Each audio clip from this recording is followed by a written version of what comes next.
DC High Volume, Batman. The Dark Knight's definitive DC Comics stories, adapted directly for audio for the very first time. Fear. I have to make them afraid. He's got a motorcycle. Get after him or I'll have you shot. What do you mean blow up the building? From this moment on, none of you are safe.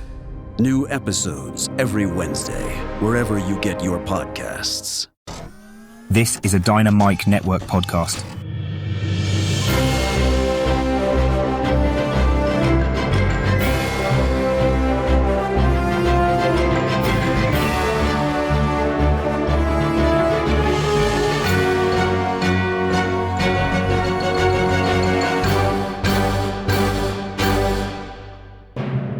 Hi, and welcome to the Dynamic Duel podcast, a weekly show where we review superhero films and debate the superiority between Marvel and DC by comparing their characters in stat-based battle simulations.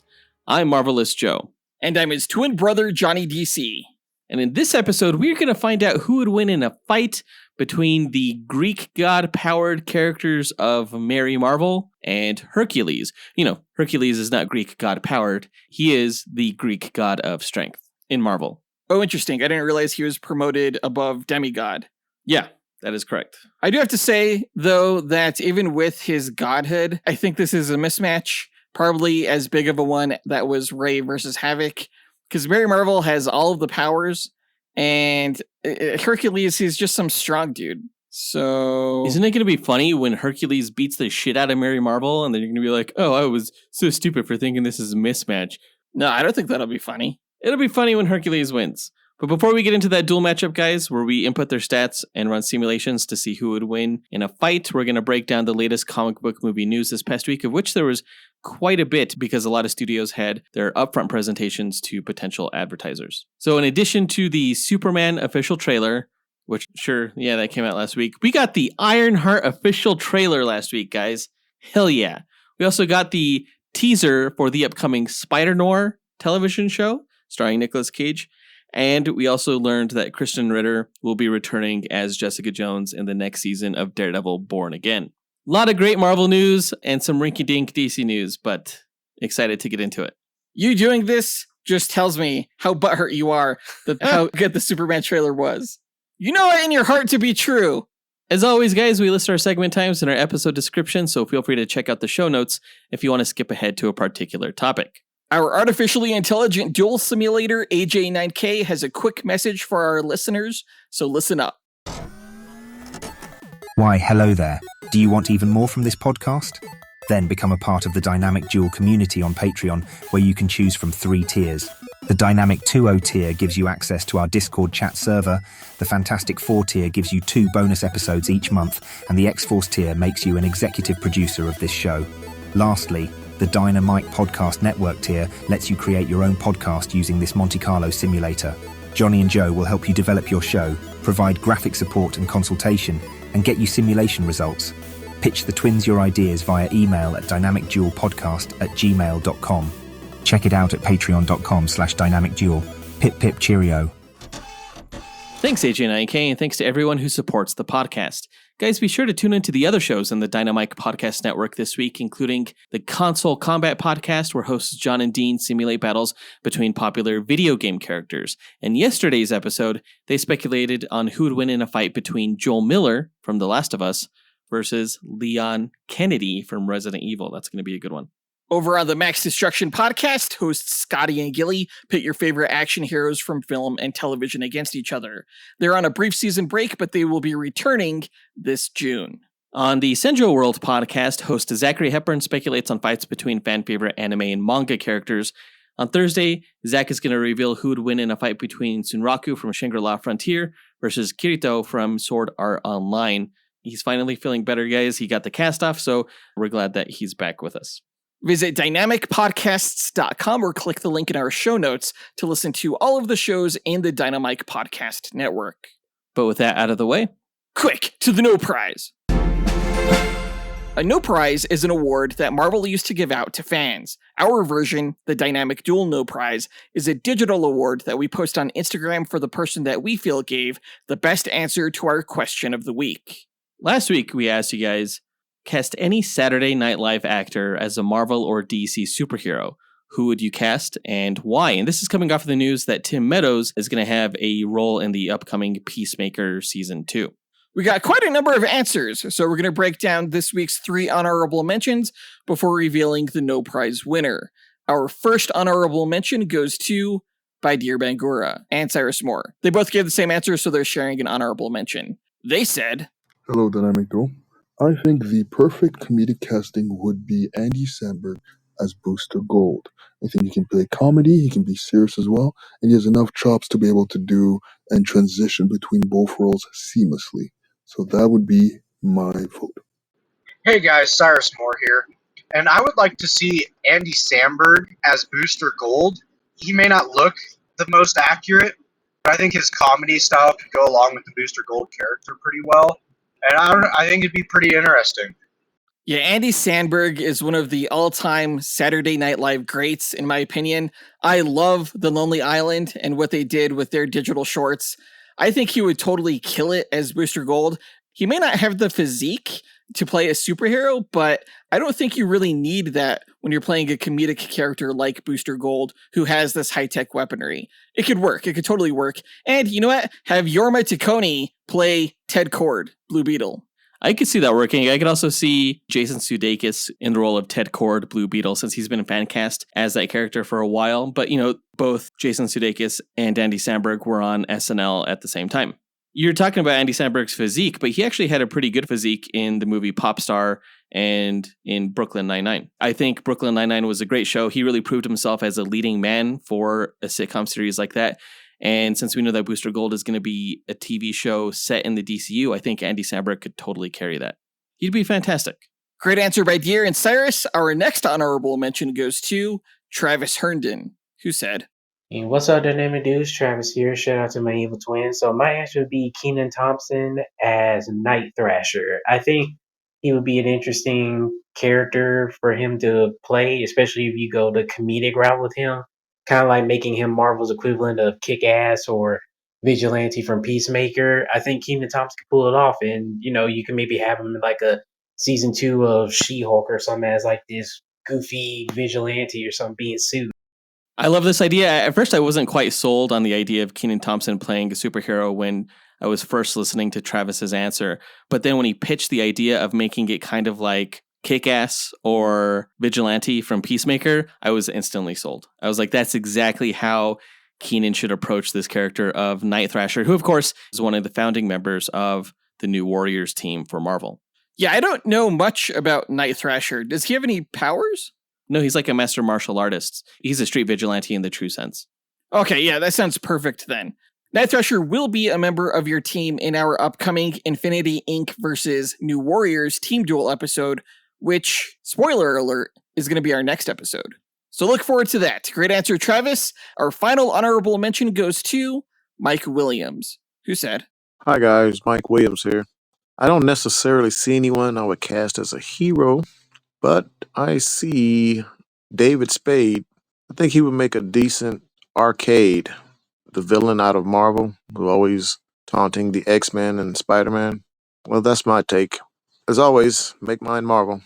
Thanks.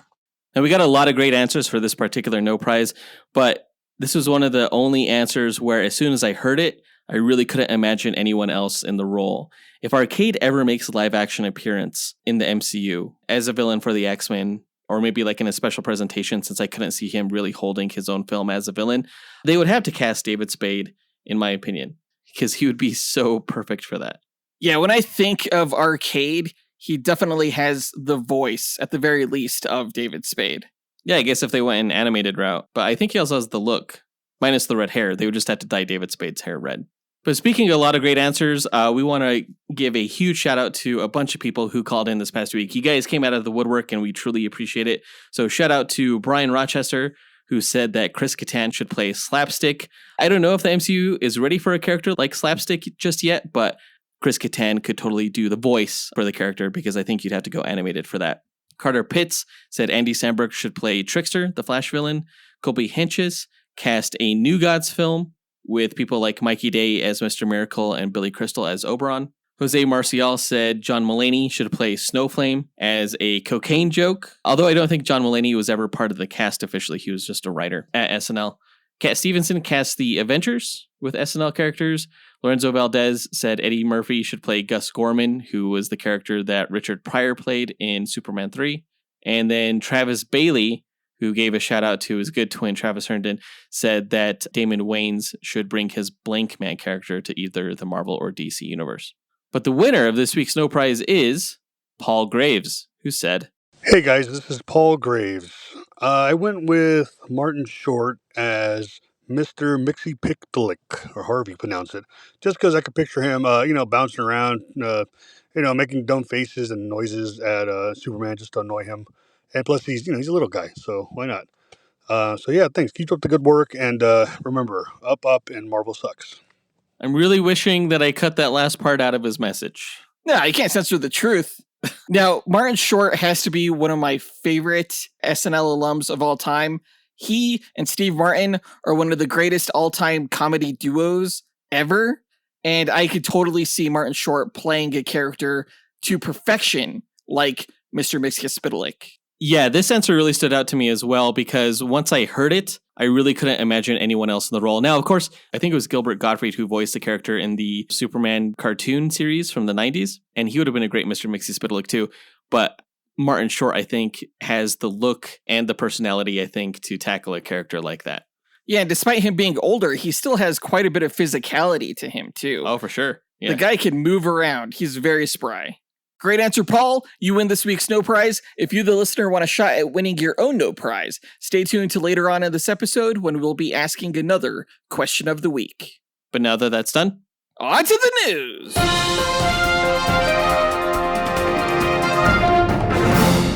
Okay, so last week, Warner Brothers finally gave us the first official trailer for Superman, James Gunn's first DCU film that's hitting theaters in mid-July. Now, we've had a teaser trailer, which I thought was really good, and an extended version of that, but I feel like this is the first trailer we've seen where we finally get to see David Corenswet's acting approach to the character. The trailer starts off with Clark Kent and Lois Lane, I think in Lois's apartment, maybe their shared apartment. They're clearly a couple, but she gets to interview him for the first time as Superman, considering he did something fairly controversial in that he stopped a war abroad to help save lives.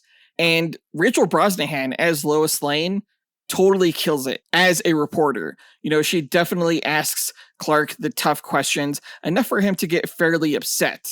But it's also kind of cool just to see how much character David Corenswet is going to bring to the character of Clark. Just in contrast, it made me feel like Henry Cavill's past performance was a little bit more muted and maybe a little bit more generic. Like this Superman seems much more like a real person.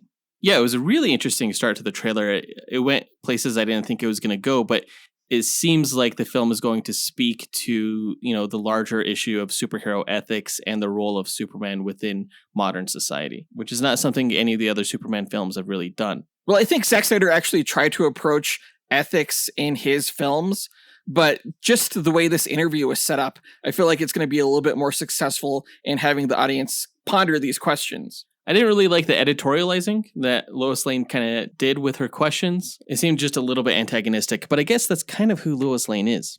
Oh, absolutely, yeah. And I mean, it looks like a lot of people are antagonistic towards Superman in this trailer, including the U.S. military, including Lex Luthor, who has sided with the Engineer, apparently, to invade the Fortress of Solitude, which I didn't love seeing that in this trailer. Like, I think I figured that it was going to happen, but this is going to be the third or fourth movie now where Lex Luthor has broken into the fortress.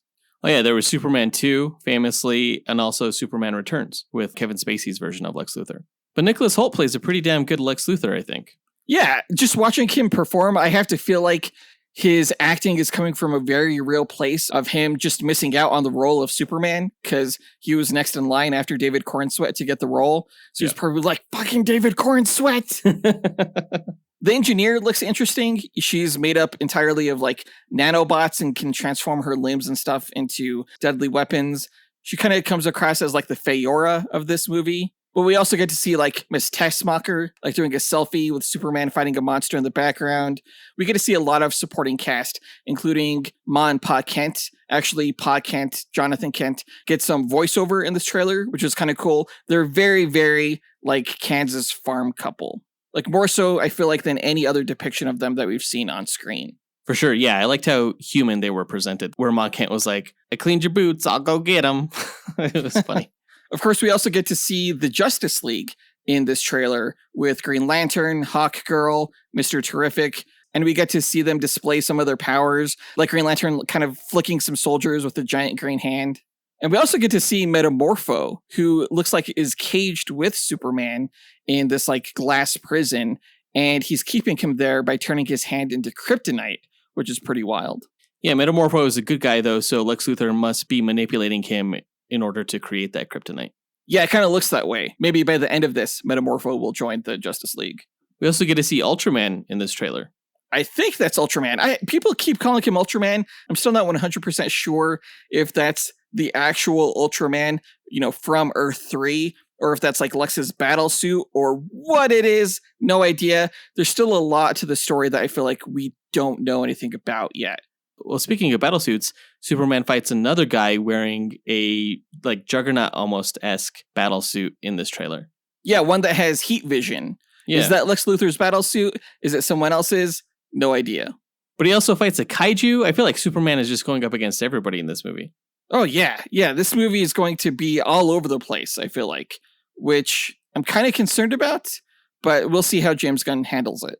I didn't love the way the trailer ended with the end joke with, oh, you have a dog and then there's Crypto. It's cute, but it's also Marvel-esque to me. Like, I don't need that kind of end stinger joke in my DC trailers. Well, DC's just trying to copy a successful formula. And that is to say, they're ripping off Marvel.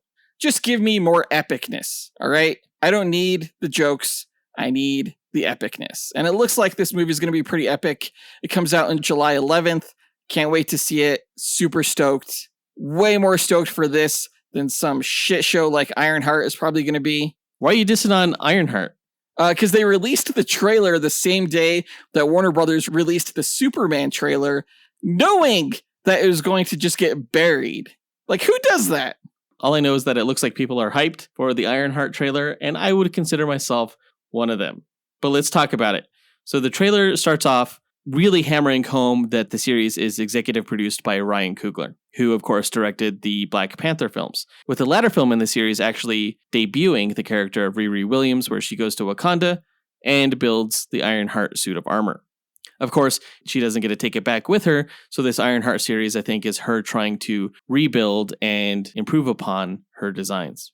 She goes into this elevator in the trailer where it suddenly starts filling up with gas, and we hear from the Hood, who's played by Anthony Ramos, that this is an interview pitch to see if she can get out of this deadly trap. The way she gets out of it is a little strange because instead of disarming the gas bomb and putting on the gas mask, she, I guess, stops the elevator, manhandles one of the handles off of the side of the elevator, and then uses it as leverage to pry open the elevator door, which seemed a little low tech from my perspective. You would think that she would do something a little bit more crazy, like, I don't know, turn the elevator into a jet that shoots out of the building or something. I don't know. That's just off the top of my head. I don't know if that's a good example, but manhandling the doors open was not that impressive to me in terms of a tech solution.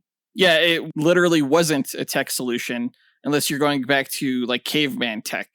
But they called her a genius for her actions there. I guess she passes her interview by performing these actions. I mean, it did take some out of the box thinking, which can definitely be considered genius, inventive thinking. She's going to MIT. We see her working on new Iron Man armor. She says she wants to build something iconic, which was a little bit of a strange adjective to me because I think to be iconic, you're building something that is a symbol, but it also implies a sort of originality. But we know that the Ironheart armor is heavily inspired by the Iron Man armor. I thought the same exact thing. To me, an icon is set apart from everything else. Yeah. And Riri really is a legacy character for Iron Man. So right, yeah. She takes on Tony Stark's legacy, and I hope they address that in this series. I think to not bring up Tony Stark at all would be a mistake. And what was really interesting is that in the comic books, Tony Stark's consciousness depicted as an AI hologram really served as a mentor for Riri as she was building the suit of armor. And they kind of became like colleagues in a sense in that way, which was really nice. I think that's what fans want and expect from this series. And my concern is that they're not going to address Tony Stark's legacy at all. I mean, eventually Riri becomes her own character, but we don't want to lose sight of that legacy, I think. From the previous look at this show that we got, I think last year at D23, we learned that the series is taking on kind of like a set it off type plot where Riri temporarily becomes a thief in order to get the money to fund her work, building the Ironheart armor. Therefore, she partners with Parker Robbins, aka the Hood, who seems pretty cool in this trailer too. We see that he can bend his magic bullets like he can in the comic books.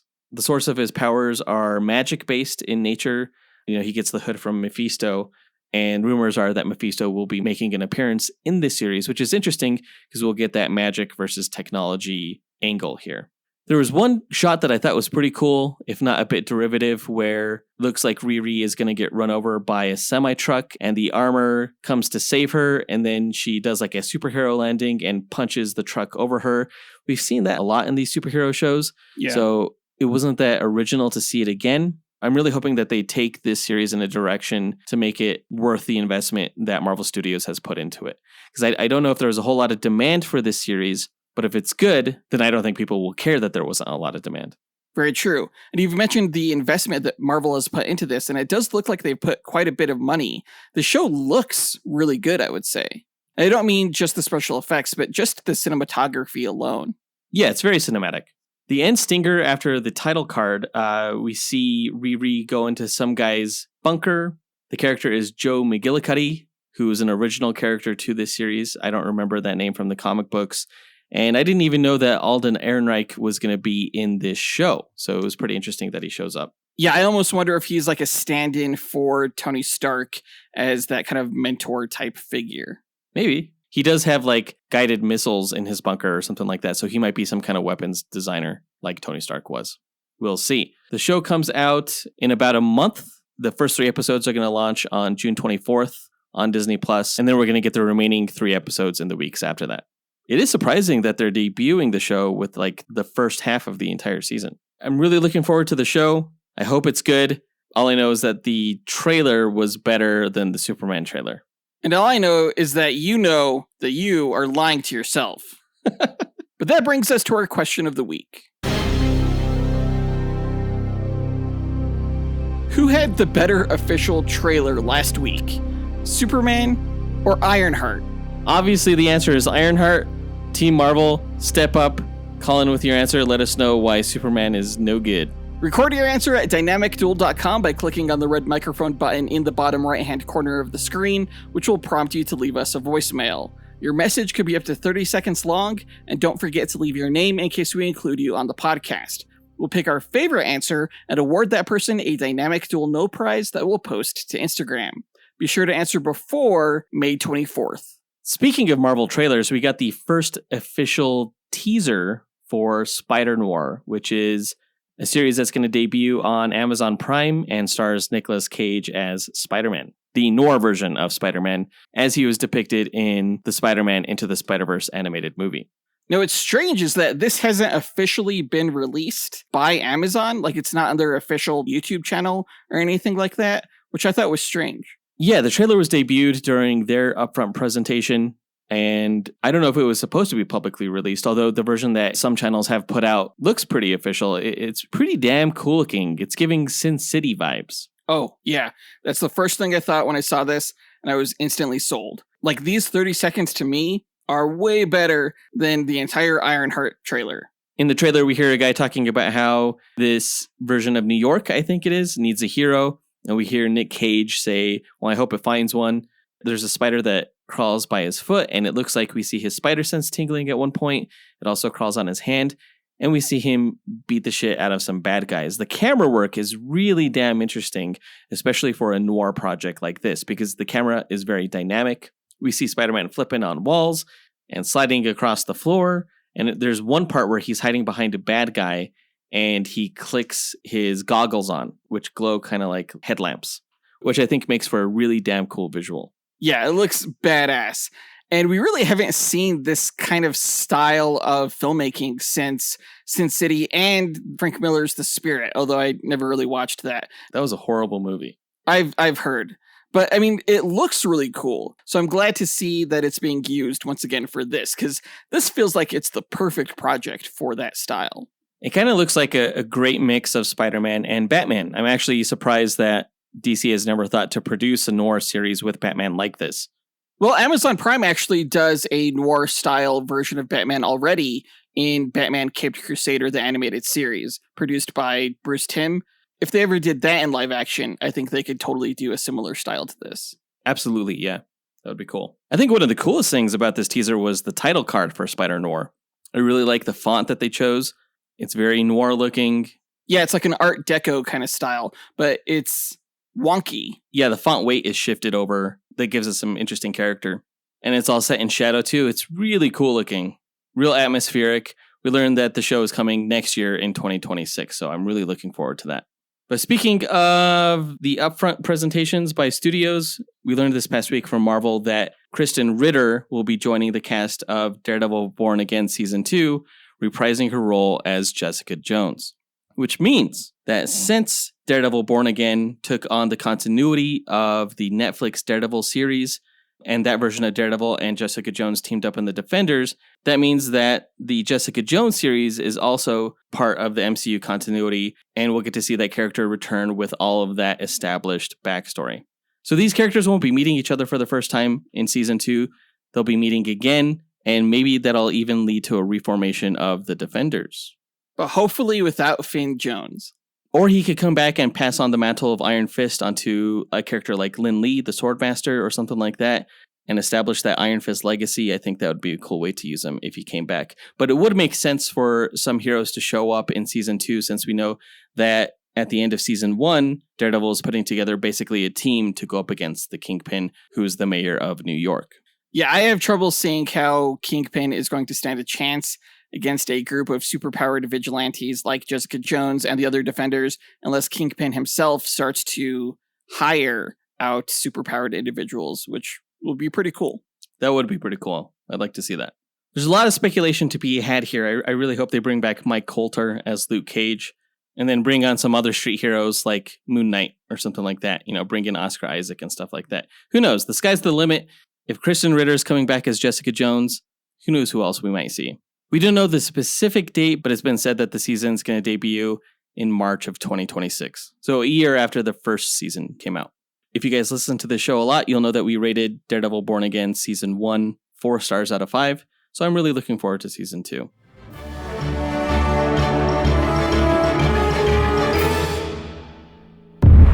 DC High Volume, Batman. The Dark Knight's definitive DC Comics stories. Adapted directly for audio for the very first time. Fear. I have to make them afraid. He's got a motorcycle. Get after him or I'll have you shot. What do you mean blow up the building? From this moment on, none of you are safe.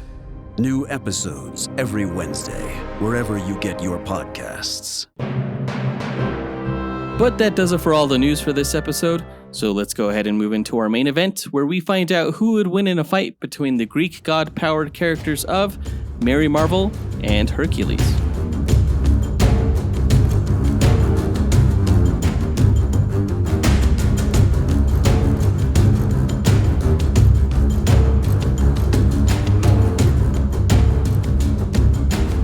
All right, Mary Marvel versus Hercules. Now, we decided to do this episode because Hercules is a big-time Avengers character in the comic books. He's most known for being a part of that team, as well as the Champions. But, you know, he's a prominent Marvel character who's fought alongside of a lot of the heroes that people know and love.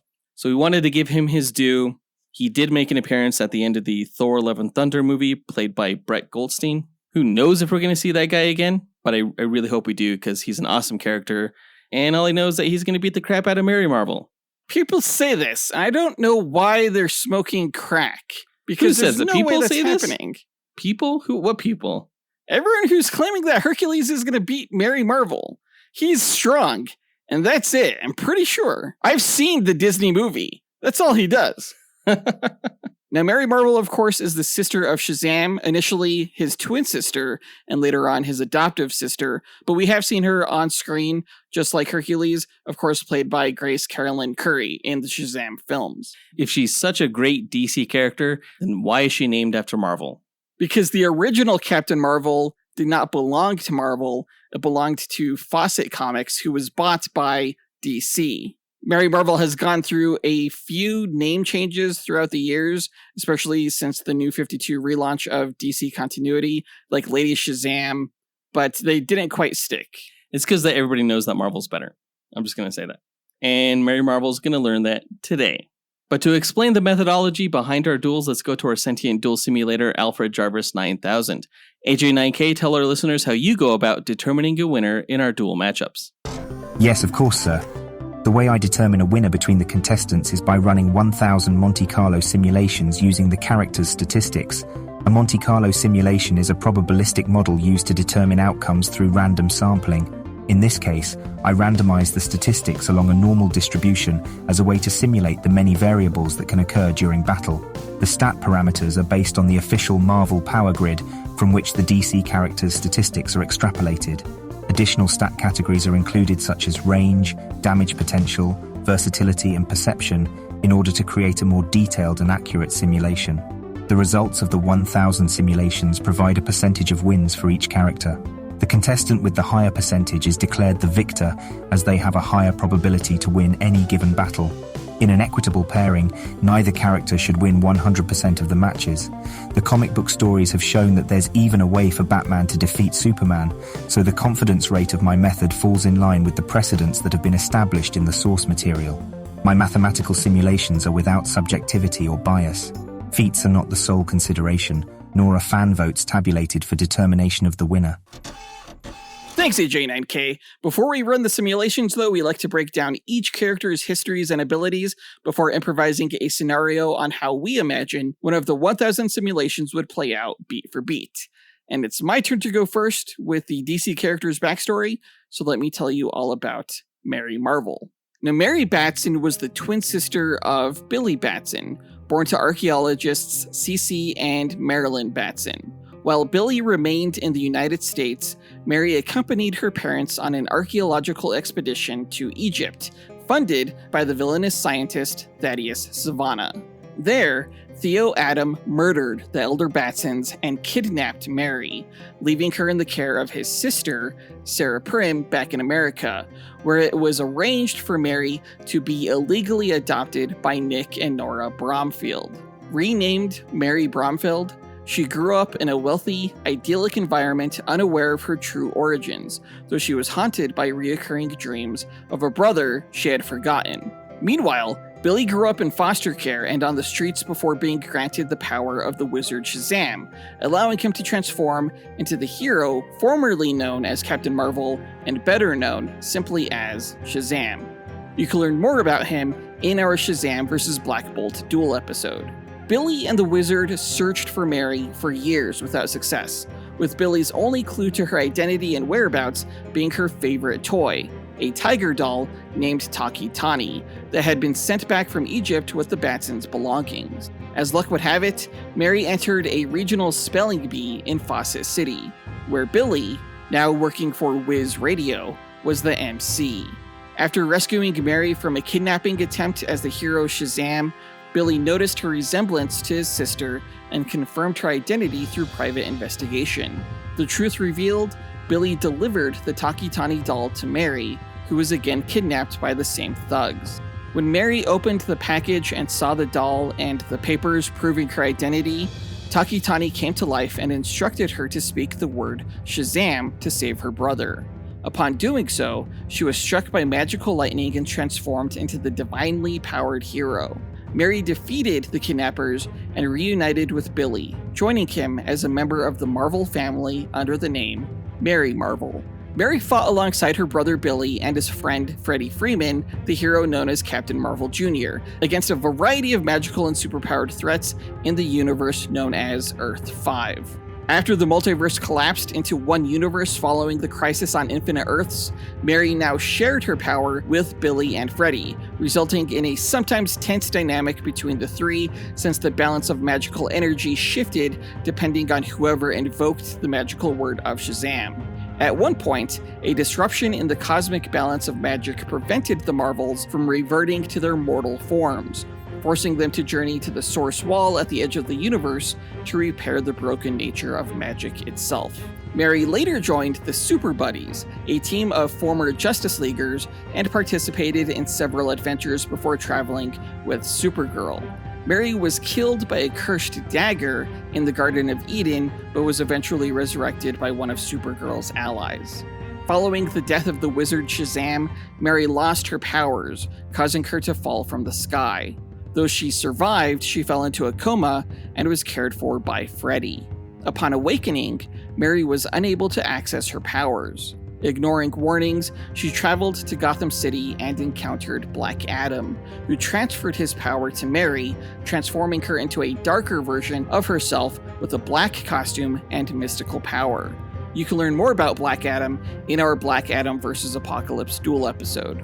Seeking guidance with her newfound power, Mary turned to Zatanna, Clarion the Witch Boy, and finally Eclipso, who at the time was possessing Jean Loring. Eclipso corrupted Mary and attempted to offer her to Darkseid as a concubine, though Mary rebelled and overpowered her. Realizing the corruption her new powers had caused, she rejected them, transferring the tainted lightning into Eclipso. Both women fell into the ocean, but Mary washed ashore on Themyscira, where she helped expose the deception of Granny Goodness, who had been impersonating the goddess Athena to manipulate the Amazons. You can learn more about Granny Goodness in our Darkseid's Elite vs. Black Order Team Duel episode. After journeying through the multiverse with the Challengers of the Unknown, Mary eventually returned to Earth to confront Darkseid. Succumbing to temptation, she accepted the return of Black Adam's powers, adopting her black costume once again. Though ultimately freed from Darkseid's influence by Freddy, Mary's exposure to dark magic had lasting consequences. After Darkseid's defeat, she sought to join Black Adam in forming a new Black Marvel family, but was rejected. Resolving to operate alone, Mary became a solo heroine for a time. Later, however, Black Adam enlisted Mary to join him and Isis in seizing the Rock of Eternity, where they stripped Billy of his power. Mary forced Billy to say her name, transforming him into a corrupted Black Marvel. Together, Mary and Billy launched an assault on the Justice Society of America, only to be defeated when Black Adam turned against Isis. When the wizard Shazam resurrected, all four were stripped of their power. The wizard declared Mary and Billy unworthy and barred them from the Rock of Eternity. Homeless and powerless, the twins wandered the streets of Fawcett City. Mary was later tempted by the demon Blaze to kill Freddy in exchange for restored powers, but ultimately sided with her brother. Together, the three defeated Blaze, and Freddy vowed to find a way to restore their abilities. In post-Flashpoint continuity, Mary was no longer Billy's twin sister, but an unrelated, older foster sister named Mary Bromfield, the eldest foster child of Rosa and Victor Vasquez. Having run away from an abusive home, she became a maternal figure among the other foster children, including Freddie Freeman, Darla Dudley, Pedro Pena, Eugene Choi, and later Billy Batson. When Billy was granted the power of Shazam, he later shared his abilities with the other foster siblings, transforming them into the Shazam family. Mary became a red-suited adult version of herself, gifted with the living lightning. Alongside her family, she fought Black Adam and other magical threats across the 7 Magic Lands, hoping to restore her brothers from the King Kid's tyranny and battling Mr. Mind and the Monster Society of Evil.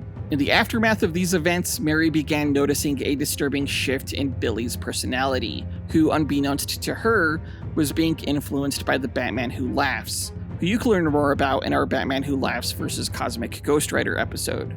Billy became erratic and aggressive, distancing himself from the rest of the Shazam family. After tracking him to a confrontation with the war god Ares, Mary attempted to help Billy by fighting at Ares' side against her adopted brother. Billy feigned remorse and tricked Mary into lowering her guard, using his corrupted magic to infect her with the same dark influence that had overtaken him. Mary transformed, adopting a more volatile demeanor until the corrupting force lost its grip following the fall of the Batman Who Laughs. The Shazam family lost their powers as Billy's connection to the Rock of Eternity weakened. Mary visited Billy at Titan's Academy, urging him to see Freddy, whose health was deteriorating without magic. Not long after, Mary enrolled at Vassar College, attempting to live a normal life. However, she was summoned by Hoppy, the magical rabbit, sent by Billy to deliver a message that she was now the new champion of Shazam. After stopping a bank robbery as Lady Shazam, Mary soon discovered her foster parents had gone missing. Transferring to Fawcett City Community College, she began investigating a string of disappearances tied to mysterious magical technology. Facing villains like Disaster Master and Babel, Mary unraveled the mystery behind the abductions, ultimately discovering that Georgia Savannah, the daughter of Thaddeus Savannah, was responsible. Mary rescued the kidnapped townspeople, defeated Savannah, and fully embraced her role as the new champion of Shazam.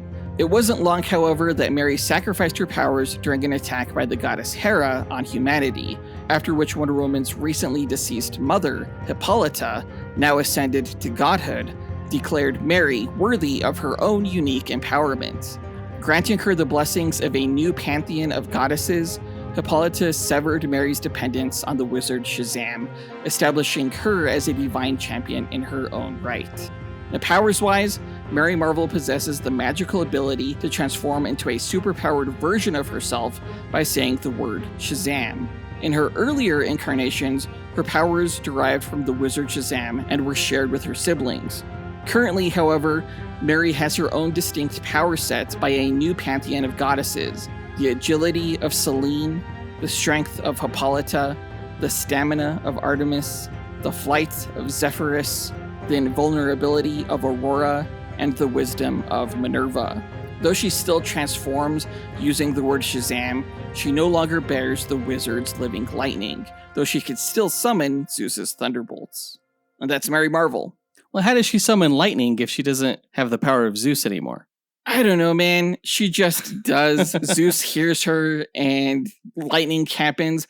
Actually, this list of goddesses is pretty close to her original list of deities, like pre-Crisis, whom she derived her powers from. Oh, interesting. Okay. And what is her current superhero name in the comics? Mary Marvel. Okay. All right. I just wanted to hear that. DC's really got to get over the Marvel thing, man. Like, they just got to accept the fact that Marvel should own any superhero name pertaining to Marvel. Nah, I think we'll keep it. She was for a while called Mary Shazam, and that just sounds bad.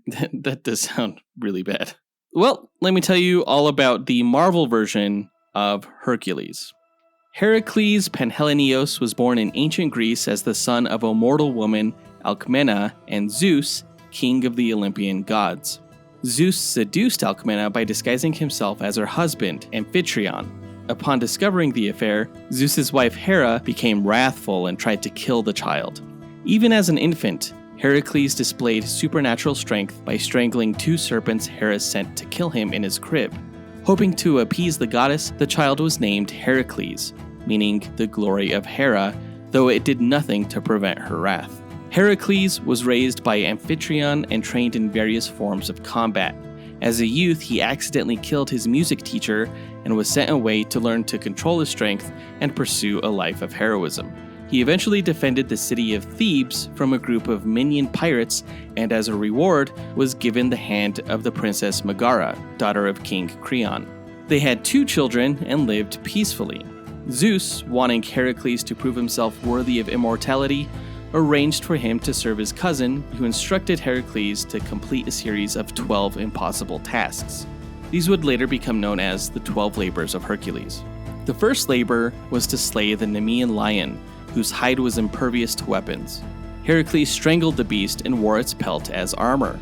Next, he traveled to Lerno to face the Hydra, a multi-headed serpent that regrew 2 heads for every one severed. With help from his nephew Iolaus, who cauterized the necks, Heracles defeated the creature and dipped his arrows in its poisonous blood. Additional tasks including capturing the Erymanthian boar, hunting the sacred Cyrenaean hind of Artemis and dispersing the Stymphalian birds created by Ares. He cleaned the Aegean stables by diverting 2 rivers, captured the Cretan bull, stole the man-eating mares of Diomedes, and obtained the Amazon queen Hippolyta's golden girdle. He then slew the 3-bodied Gurion to claim his red cattle and tricked the Titan Atlas into helping him retrieve golden apples from the Garden of Hesperides. The final labor was the most harrowing, descending into the underworld to retrieve Cerberus, the 3-headed guard dog of Hades. His success completing all 12 labors earned him recognition from the gods, but his return to his home of Thebes was marked by tragedy.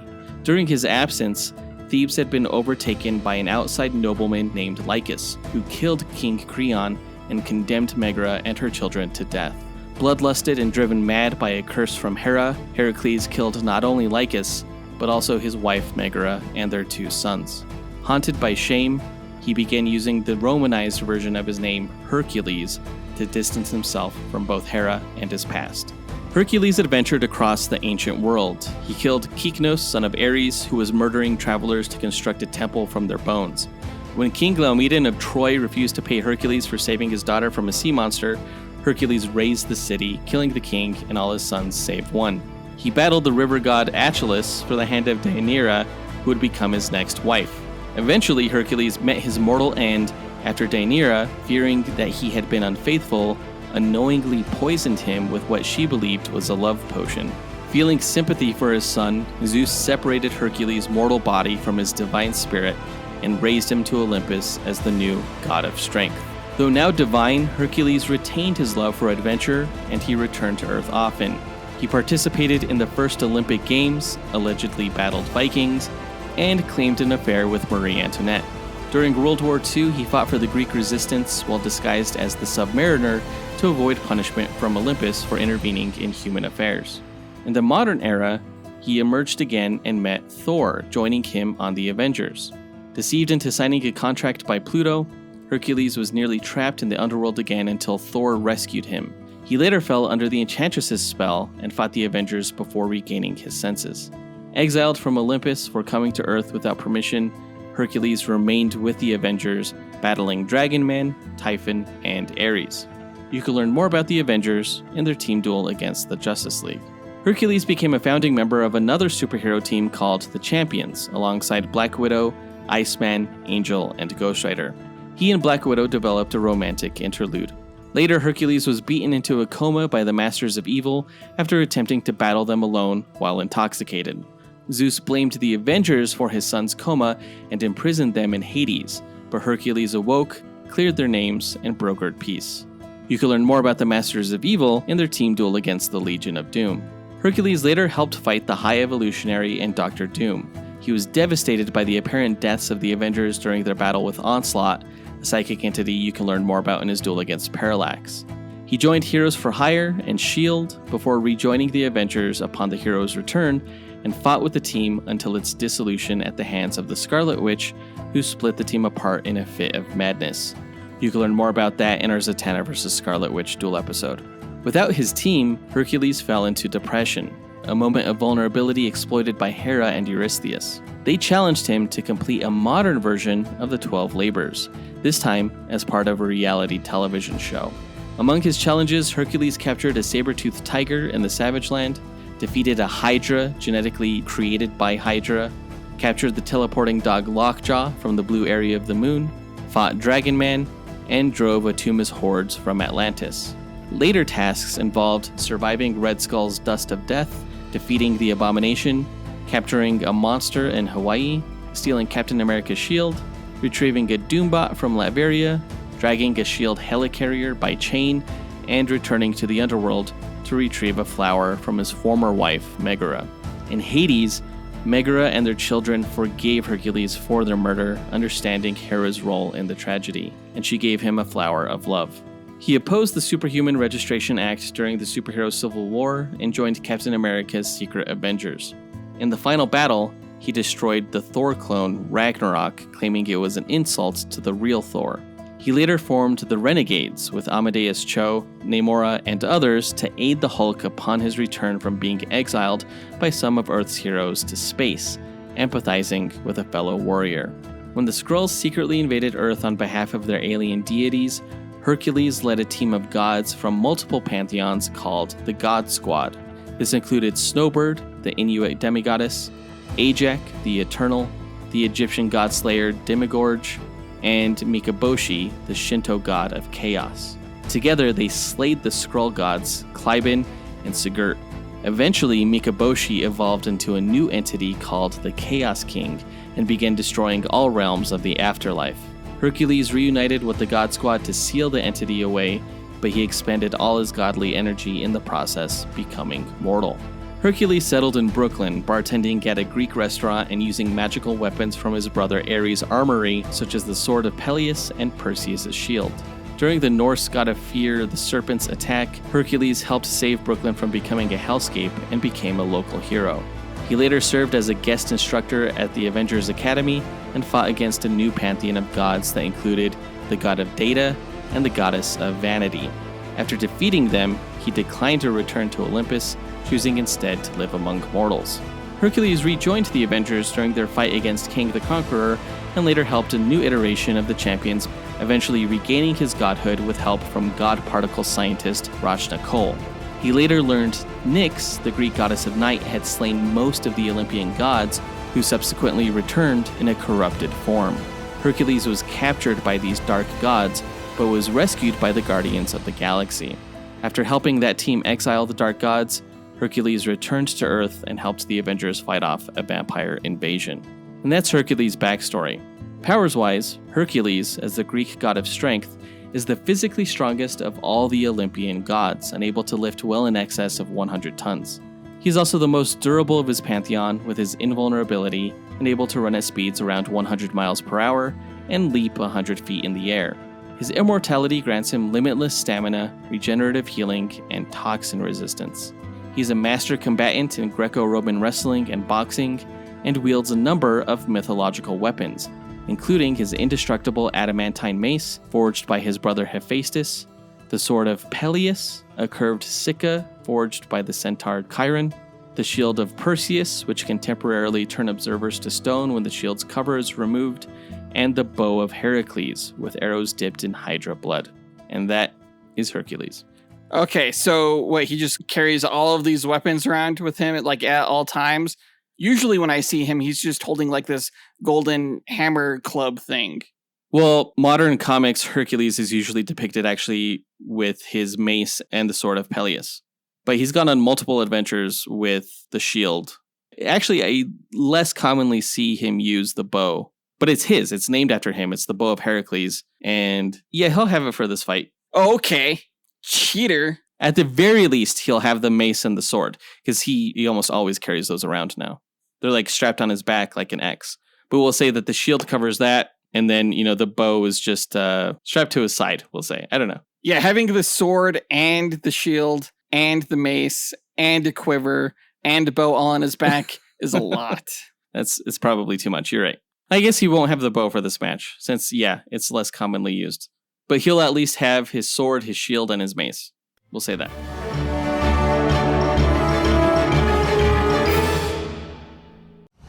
In a world where fantasies collide and heroes clash, one podcast network rises above the rest. Prepare yourself for the ultimate showdowns in comic books, video games, movies, and anime. The Dynamite Podcast Network presents Console Combat, where video game legends brawl every Monday. Dynamic Duel, where comic book titans smash every Tuesday. Max Destruction, where TV and action heroes battle every Wednesday. And Sendro World, where anime champions clash every Thursday. Join us as we speculate on the matches and, armed with the power of mathematical simulations, discover who will emerge victorious. Visit dynamicpodcast.com, where we settle the debate and settle the score. But now that we got their histories and abilities out of the way, let's speculate on how one of the 1,000 simulated matches will go. The winner's determined by simulations, not the speculation, but it's fun to imagine how this fight could play out. AJ9K, what are the rules of our speculation? Well, I should say there are no rules, other than the characters have no prior knowledge of the other going into the fight. All they are aware of starting out is that the other character is a threat that needs to be eliminated.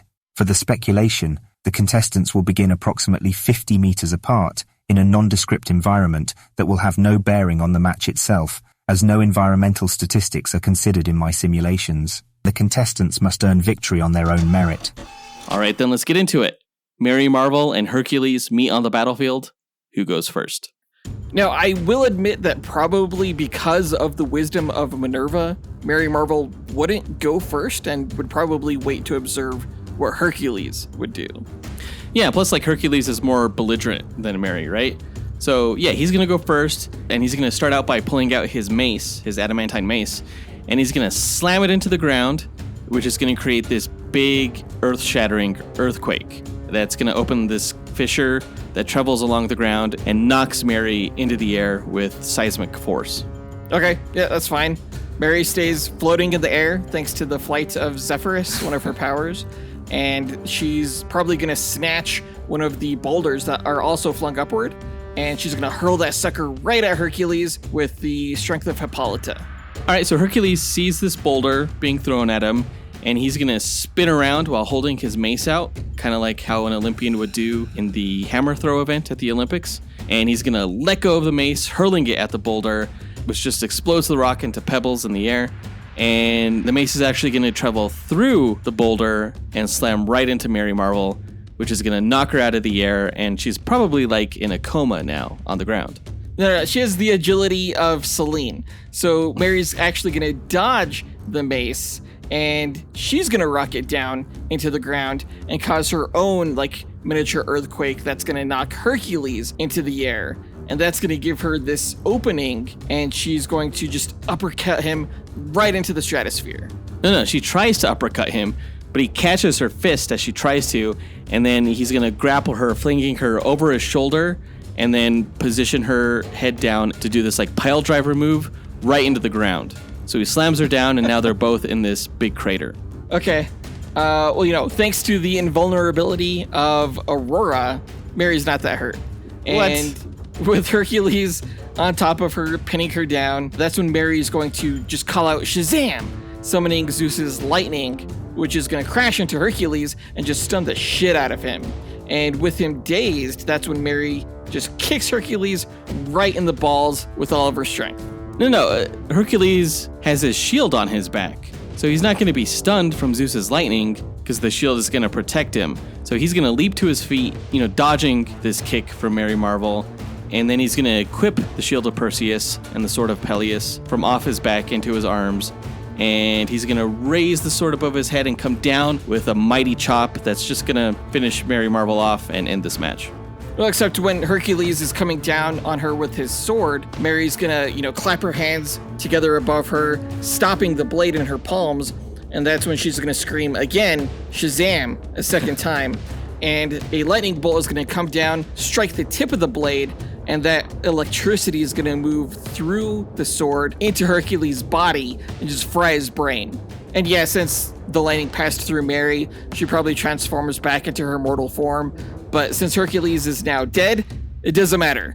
She wins. No, I think Hercules is too durable to be finished with just one bolt of magic lightning. He's hurt for sure, but he's not dead. He's on the ground, injured. And as Mary stands up, she's in her mortal form now. From the ground, Hercules just chucks his shield right at her, walloping her and taking her out because she doesn't have her enhanced durability anymore. Well, no, because she saw that Hercules didn't die from this electricity. So right away, she's going to cry out Shazam once again as the shield is hurtling towards her. And the lightning bolt that strikes her, allowing her to transform, the energy from that ricochets the shield back toward Hercules, and it's just going to decapitate him straight up.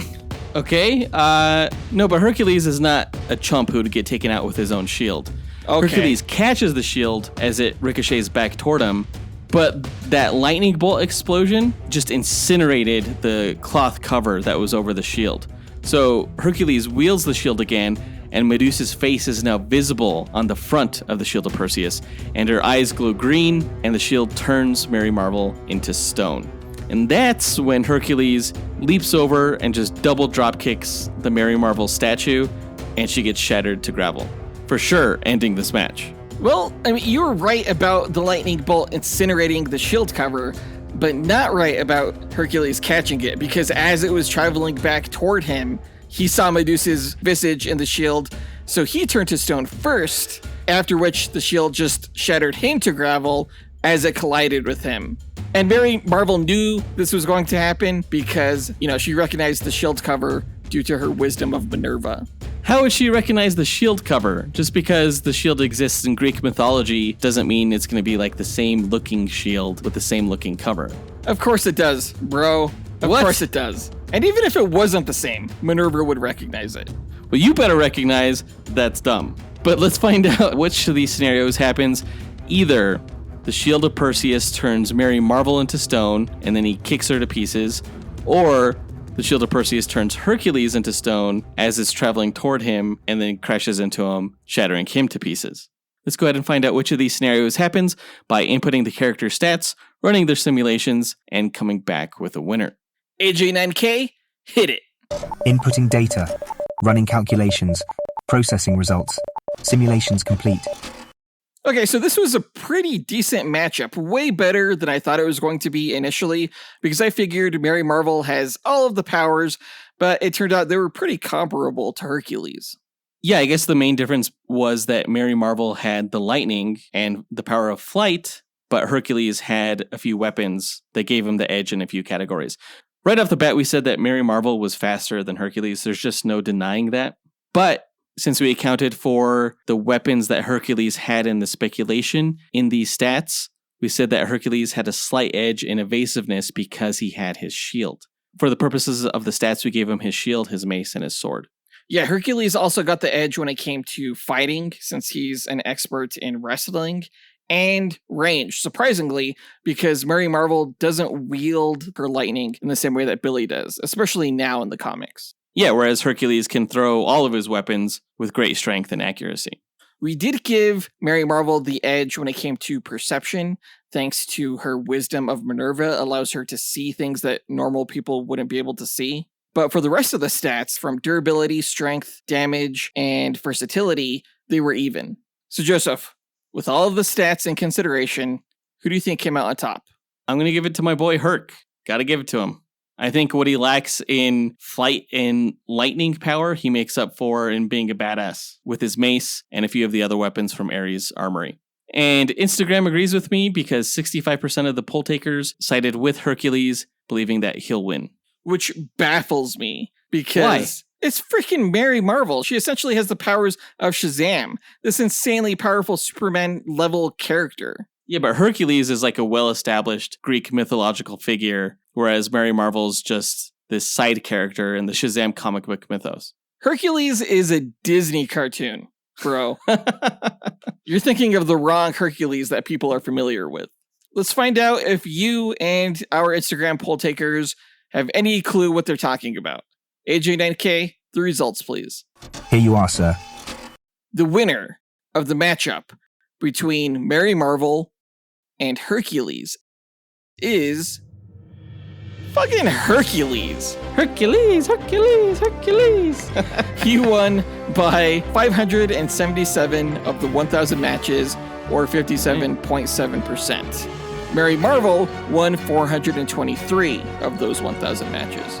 To me, this makes sense. There's some people out there that may balk at me giving Hercules the mace and the sword and the shield, but a lot of current depictions have him wielding both the sword and the mace. And even if he just had the mace, he could use that defensively in the same way that Thor uses Mjolnir. The only thing that just the mace would do for him statistically is that it would lower his versatility because he wouldn't be able to turn Mary Marvel into stone with the shield of Perseus. So take that away, and this is still a coin toss. So either way, you can't discount Hercules beating Mary Marvel. I hate that Hercules won. Mary Marvel is just too near and dear to DC fans' hearts. Hercules is just a jerk. He's Jerkules. Jerkules. Now, he's a pretty endearing character, too. He has a good heart in the comic books. I can't wait to see him in live action. Hopefully, they do something with the character besides just that end credit stinger that we saw in Thor: Love and Thunder. But that does it for this duel, guys. HA9K, help close us out. Thanks for listening to Dynamic Duel. Visit the show's website at dynamicduel.com and follow us on Instagram at Dynamic Duel Podcast. You can support the show on Patreon at patreon.com/dynamicduel and joining a tier that works for you, or by rating and reviewing Dynamic Duel on Apple Podcasts, Spotify, Podchaser, or on our website. Don't forget to listen to the other shows in the Dynamite Podcast Network, including Max Destruction, Senjo World, and Console Combat. As I mentioned earlier, our next episode is going to be another team duel. This time, we're pitting DC's Infinity Inc. against Marvel's New Warriors. Yeah, I don't know much about Infinity Inc. I guess they're kind of a legacy team for the Justice Society. Right. So they're like a younger group, but so are the New Warriors, which consists of characters like Nova, Speedball, Night Thrasher, people like that. We'll break down the rosters and the team's histories in our next episode.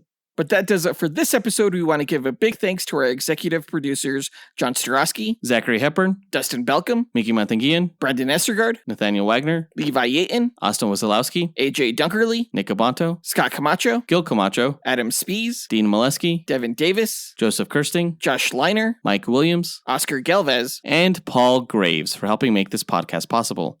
We'll talk to you guys next week. Up, and away. True believers. Do you? Now do you think you love me, Mary Marvel?